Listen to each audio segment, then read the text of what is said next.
बेटा, रूपा और शेखर सरिता विहार में रहते हैं। वो अपनी जिंदगी में बेहद खुश होते हैं। दोनों का शौर्य नाम का एक बेटा भी होता है, जिस पर दोनों ही अपनी जान छिड़कते हैं। शेखर, अब तो आप शौर्य को अपनी गोद से नीचे उतार दीजिए, उसके सोने का टाइम हो रहा है। नहीं रूपा, इसे मेरे पास ही रहने दो प्लीज। मैं थोड़ी देर में इसे बिस्तर में सुला दूंगा। लेकिन कल सुबह आपकी ऑफिस में मीटिंग भी तो है ना, और इसके लिए आपको कल जल्दी भी तो निकलना होगा। जाइए, आप भी जाकर सो जाइए। क्या यार, अभी तो मेरी गोद में आया था मेरा बेटा और तुम उसे लेकर जा रही हो। बाद में कर लेना अपने बेटे से प्यार, अभी जाकर सो जाइए। रूपा शेखर से शौर्य को ले रही होती है कि तभी शौर्य रोने लगता है। शौर्य को रोता देखकर रूपा उसे फिर से शेखर को थमा देती है। आपका बेटा ना एक नंबर का नौटंकी है, बिल्कुल आप पर गया है वो। साफ बोलो ना, तुम्हें जलन होती है हम दोनों बाप बेटे का प्यार देखकर। पहले बड़ा तो होने दो तुम शौर्य को, फिर देखना वो सबसे ज्यादा मुझे ही प्यार करेगा। देखते हैं। ऐसे ही दिन बीतते चले जाते हैं और एक दिन कैंसर की बीमारी के चलते रूपा की मौत हो जाती है। अब शौर्य 3 साल का हो चुका होता है, जिसके कारण उसकी दादी शेखर पर दूसरी शादी का दबाव बनाने लगती है। शेखर, शौर्य अभी बहुत छोटा है और उसे इस समय एक माँ के प्यार की बहुत जरूरत है। माँ, मुझे दूसरी शादी नहीं करनी। क्या पता जो दूसरी औरत आएगी वो मेरे बेटे को एक माँ का प्यार दे या ना दे। तो रूपा की छोटी बहन वैशाली से ही शादी क्यों नहीं कर लेता? वो तो शौर्य को एक माँ का प्यार पूरा दे सकती है ना। मैंने कहा ना माँ, मुझे दूसरी शादी नहीं करनी, और अपनी ही पत्नी की बहन से तो हरगिज नहीं। ऊपर से अगर रूपा देख रही होगी तो वो क्या सोचेगी? अपने लिए ना सही, लेकिन तुझे शौर्य के लिए तो शादी करनी ही पड़ेगी ना बेटा। शेखर कुछ कहता उससे पहले ही अंजुमन उसे रूपा की कसम दे देती है, जिसके आगे मजबूर होकर शेखर शादी के लिए हामी भर देता है। देखो वैशाली, मैंने तुमसे शादी सिर्फ अपने बच्चे के लिए की है। मैं चाहता हूँ कि तुम उसे एक माँ का भरपूर प्यार दो। शौर्य, आपके साथ साथ मेरा भी कुछ लगता है। अगर आप मुझसे शादी नहीं भी करते तब भी मेरा प्यार शौर्य के लिए कभी कम या ज्यादा नहीं होता। शादी के कुछ दिनों बाद ही शेखर की माँ की भी मौत हो जाती है।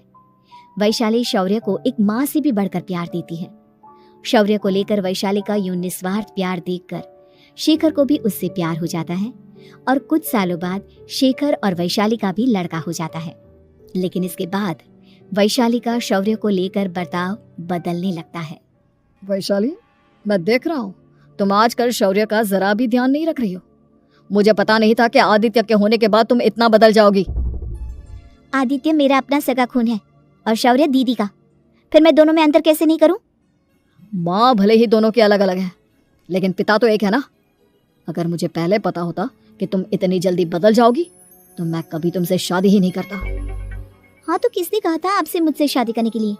मैं थोड़ी ना आई थी आपके पास, आपकी माँ ही आई थी मेरे घर आपका रिश्ता लेकर। वैशाली, मुझे तुमसे ऐसी उम्मीद नहीं थी।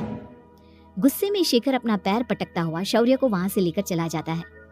पापा, मम्मा मुझसे प्यार क्यों नहीं करती? क्या मैं उनका सगा बेटा नहीं हूँ इसलिए मुझसे प्यार नहीं करती? मम्मा नहीं करती तो क्या हुआ बेटा, पापा तो करते हैं ना आपसे प्यार।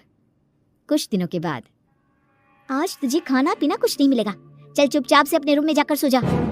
माँ, अब भाई को खाना क्यों नहीं दे रही हो? बेटा, तू आराम से खाना खा, इस नालायक की चिंता मत कर। एक दिन खाना नहीं खाएगा तो मर नहीं जाएगा ये। अगर भैया नहीं खाएंगे तो मैं भी नहीं खाऊंगा। तू अपने भाई का भक्त क्यों बन रहा है? ये तेरा सौतेला भाई है, सगा नहीं जो तू लक्ष्मण बन रहा है। माँ, आपको इतना भी नहीं मालूम? श्री राम और लक्ष्मण सगे भाई नहीं थे। श्री राम माता कौशल्या और लक्ष्मण माता सुमित्रा की कोख से जन्मे थे। दोनों के सिर्फ पिता एक थे, लेकिन माँ अलग थी। मुझे ज्यादा ज्ञान देने की जरूरत नहीं है, ये सतयुग और त्रेता युग नहीं है, समझे? हाँ, बड़ा भाई का चमचा। इतना कहकर वैशाली वहां से चली जाती है, जिसके कुछ टाइम बाद शेखर वहां आता है और आदित्य उसे सारी बात बताता है। मुझे माफ कर दो शौर्य, तुम्हारी माँ के जाने के बाद मुझे दूसरी शादी का फैसला करना ही नहीं चाहिए था। अगर मैं दूसरी शादी नहीं करता तो शायद आज तुम्हारी ये हालत ना होती।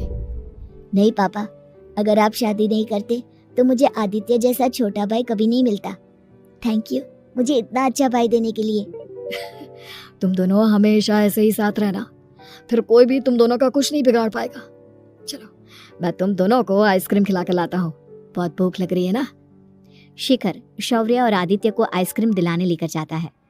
वो दोनों को पार्क में खड़ा करके आइसक्रीम लेने जा ही रहा होता है, तभी तेज रफ्तार से आती हुई एक गाड़ी उसे कुचल देती है और उसी पल शेखर की मौत हो जाती है, जिसके बाद शौर्य की जिंदगी नर्क से भी बदतर हो जाती है। सुन रहे चिरकुट, इस घर के किसी भी सामान को मेरी मर्जी के बगैर हाथ मत लगाना। इन सब पर अब तेरा कोई हक नहीं है, समझा? ठीक है माँ, मैं आपकी इजाजत के बगैर किसी चीज को हाथ नहीं लगाऊंगा। चल जाकर अब पूरे घर की सफाई कर। महज 7 साल का शौर्य वैशाली के कहने पर अपने नन्हे नन्हे हाथों से पूरे घर की सफाई करने लगता है। ऐसे ही दिन बीतने लगते हैं, लेकिन मासी से माँ बनी वैशाली को उस मासूम से बच्चे पर जरा भी तरस नहीं आता। क्यों शौर्य, ये घर में इतनी गंदगी कैसे हो रही है? ढंग से सफाई नहीं की है क्या तूने? माँ मैंने तो अच्छे से सफाई की थी, लेकिन आदित्य बार बार इधर उधर चलकर गंदा कर देता है। अच्छा, खुद से एक काम ढंग से नहीं होता और अपनी गलतियों का जिम्मेदार मेरे बेटे को ठहराता है। इतना कहकर वैशाली बांस का डंडा उठाकर शौर्य को जोर जोर से मारने लगती है। तभी वहां वैशाली के मायके वाले भी आ जाते हैं और उसकी सारी करतूतें देख लेते हैं। माँ मैं ऐसा क्या करूँ जिससे आप मुझे भी आदित्य के जितना प्यार करोगी? बोलिए ना माँ, मेरे क्या करने से आपके अंदर मेरे लिए ममता जागेगी? वैशाली शौर्य की एक नहीं सुनती, उसके ऊपर डंडे बरसाती जाती है। हद पार होते देख वैशाली की माँ उसका हाथ पकड़ती है और जोर से उसे थप्पड़ मारती है। यही सब करने के लिए तूने दामाद जी से शादी की थी? हमने सपने में भी तुझसे ऐसी हरकत की उम्मीद नहीं की थी। तू माँ नहीं, माँ के नाम पर एक धब्बा है। बस कीजिए माँ, आदित्य के इस दुनिया में आने से पहले मैंने इसे बहुत प्यार किया था, लेकिन अब जब मेरी खुद की औलाद है तो मैं किसी और के बच्चे से प्यार क्यों करूं? अरे नालायक औरत, जिसे तू किसी और का बच्चा कह रही है वो तेरी खुद की सगी बहन का बच्चा है। बहन है तो क्या हुआ, मेरे अपने बच्चे से बढ़कर तो नहीं हो सकता ना ये कभी। अगर यही बात थी तो तू हमें पहले बता देती, हम शौर्य को अपने साथ ले जाते। उसे इस तरह प्रताड़ित करने की क्या जरूरत थी? अगर आपको लेकर जाना है ना तो ले जाइए इसे, मैं नहीं रोकूंगी। नहीं माँ, मुझे कहीं नहीं जाना, मुझे आपके साथ ही रहना है। मैं तेरी कोई माँ बाबा नहीं हूँ, तेरी माँ मर चुकी है, समझा? अब निकल जा मेरे घर से।